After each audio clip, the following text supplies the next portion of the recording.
We're here ahead of the Employer Brand Management Awards, which are taking place this evening.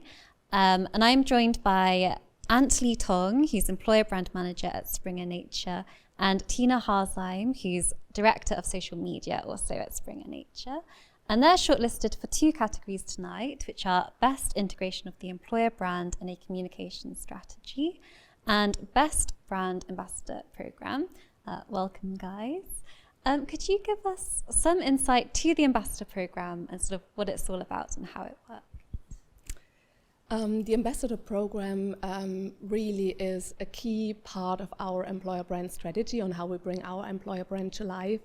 And what we do basically is we help our colleagues to define their personal brand, to grow their network, and to increase their influence on LinkedIn, while they then at the same time really tell what it's like to be part of Progress. They lift the curtain behind the company logo and really showcase what it's like to work for Springer Nature. And we're doing this for 2 reasons. So the first reason is obviously people trust people. We all know this, especially in a world full of distrust. People want to hear authentic stories. They're all tired of marketing messages. And that's something that the Edelman Trust Barometer, for example, says every year. And if you look at candidates, for example, they really want to look behind the company logo. So they really want to see if they are a cultural fit to the company.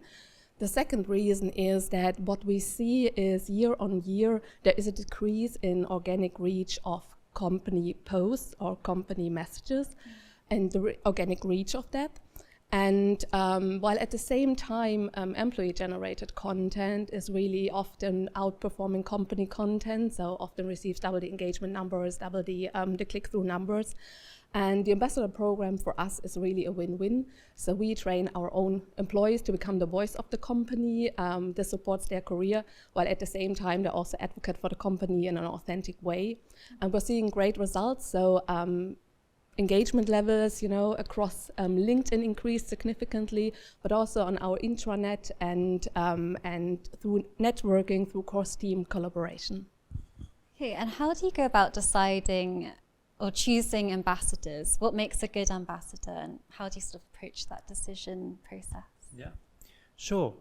So at Springer Nature's, our mission is to be part of Progress. So from the get-go, we start with inclusions of people, perspectives, and ideas. And when we are creating our ambassador program, we want to make sure that it's all inclusions. That's why we work very closely with teams like HR to identify the right candidates for the program, but also to make sure that they align with our criteria and also their interest to sharing their stories as well. And then, in addition, we wanted to be as inclusive as possible in our programs. And that's why we have created a custom online e-learning course, not just for the ambassador, but also for the entire company, so that everyone can get a chance to build their personal brands and get trained and to build a network and be a pro on LinkedIn. And where does a program like this sit in a broader sort of communication strategy? So our ambassadors are really a core part of our comm strategy. So at Springer Nature, we are a people business. So our people are our greatest asset. So we are really putting them front and center and at the heart of the brand narrative. And when you think about the comms strategy into 3 pillars, for example, yes, we still have our traditional comms channels, so we still have press releases, we still have our website, corporate social media profiles, but at the same time, the second pillar is really shining a spotlight on our employees, so training them on, become the voice of the company, so leveraging employee advocacy. And then there's also a third pillar to this, and this is also around, putting a spotlight also on leadership. So utilizing also, our CEO's LinkedIn profile or other executive team members and, utilizing them also as part of the comm strategy. So it's a bit like we're democratizing communications in a way, and this integrated multi-channel approach really took off for us. So we're seeing an increased reach for bigger campaigns that we are running, for a major announcement that we have We are seeing an increase in the level of brand awareness, brand trust, and also in terms of the engagement levels that we see. And what do you guys think makes this program sort of special? And for people who are watching this wanting to pick up some or steal some tips, what advice would you give to them? So when you look at advocacy programs, because a lot of companies are running those kind of things nowadays, a lot of them really rely quite heavily on advocacy tools.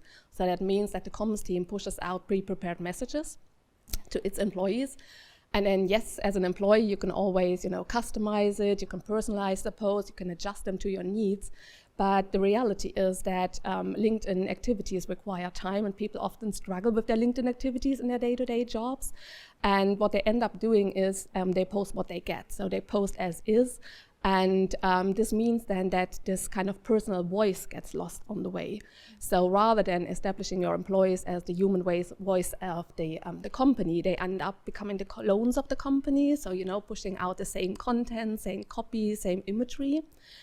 And this is where we deliberately said we're not going to do this, so we're not working with advocacy tools, so we are rather really training our employees on how to become LinkedIn pros, like Endley said. So we are really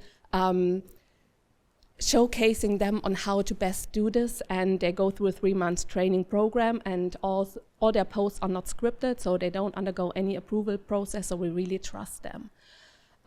What I also said in the beginning was the time constraints that people have.